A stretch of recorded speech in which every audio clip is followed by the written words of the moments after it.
मूर्ख एक व्यक्तियां। वक्त की बात है, बादशाह अकबर अपने दरबारियों के साथ दरबार में मौजूद थे।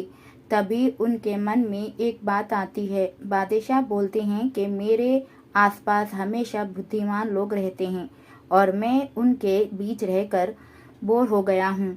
मैंने फैसला किया है कि मुझे कुछ मूर्ख व्यक्तियों से मिलना चाहिए।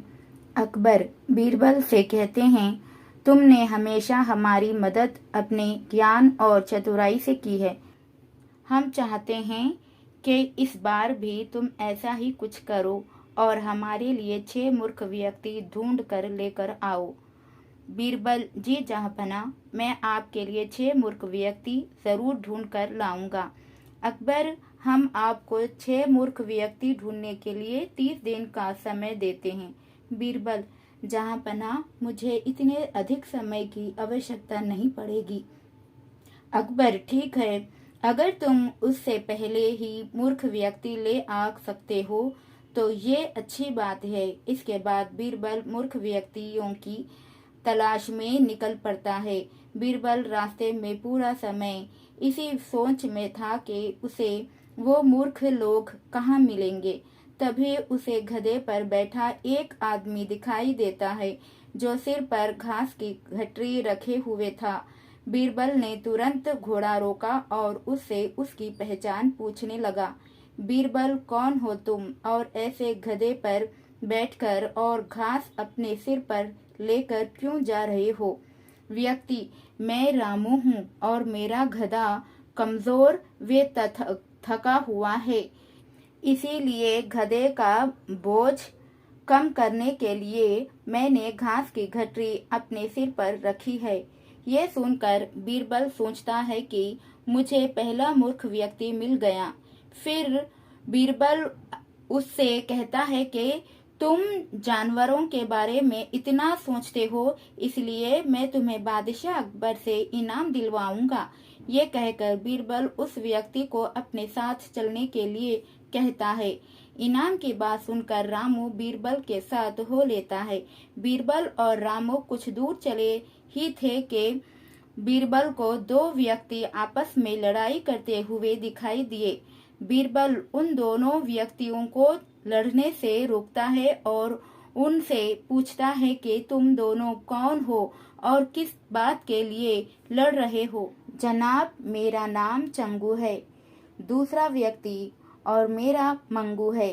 मंगू, जनाब, मुझे चंगू कहता है कि उसके पास शेर है जिसे वो मेरी गाय की शिकार के लिए छोड़ेगा। चंगू, हाँ, मैं ऐसा ही करूँगा और मुझे बहुत मज़ा भी आने वाला है। बीरबल का, कहाँ है तुम लोगों की गाय और शेर? मंगू, जनाब, जब भगवान हमें वरदान देने आएंगे तो मैं उनसे गाय मांगूंगा और चंगू शेर मांगेगा जिसे ये मेरी गाय पर छोड़ने की बात कर रहा है। बीरबल, अच्छा, ये बात है।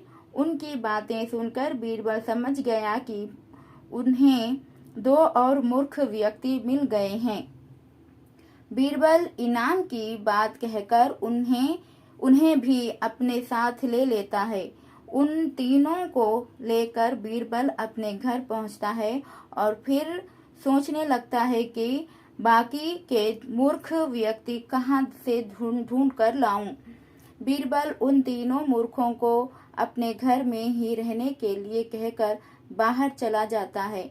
जब बीरबल और मूर्ख लोगों को ढूंढने के लिए बाहर आता है तो उसे एक व्यक्ति दिखाई देता है जो कुछ ढूंढ रहा होता है।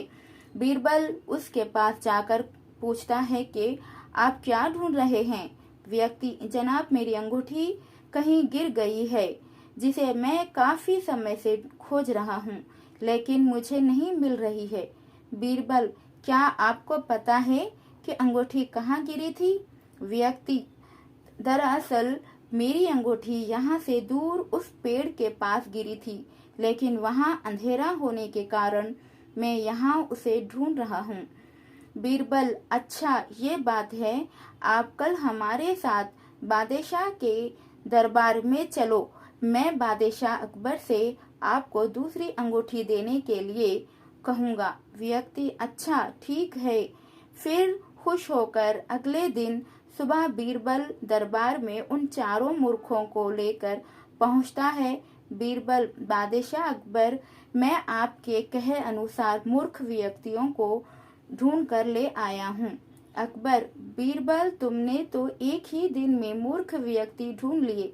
क्या हमारे राज्य में मूर्खों की संख्या अधिक है? और तुम यकीन के साथ कैसे कह सकते हो कि ये व्यक्ति मूर्ख हैं? बीरबल ने बादशाह से सारी बात बताई।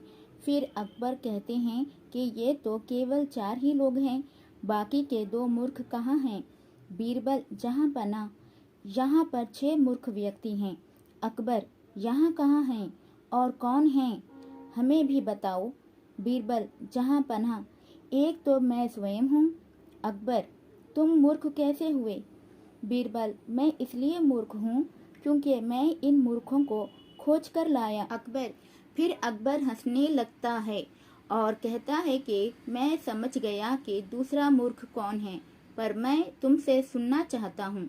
बीरबल, दूसरे आप हैं जहाँ पनाह, जो आपने मुझे मूर्ख व्यक्तियों को लाने के लिए कहा। बीरबल की बातें सुनकर अकबर उसकी प्रशंसा करने लगते हैं और कहते हैं कि बीरबल के पास हर सवाल का जवाब होता है। कहानी से सीख, दिमाग और चतुराई से हर मुश्किल काम आसान हो सकता है, लेकिन ऐसे कामों में अपना कीमती समय व्यर्थ नहीं करना चाहिए जिसका कोई मतलब ना हो।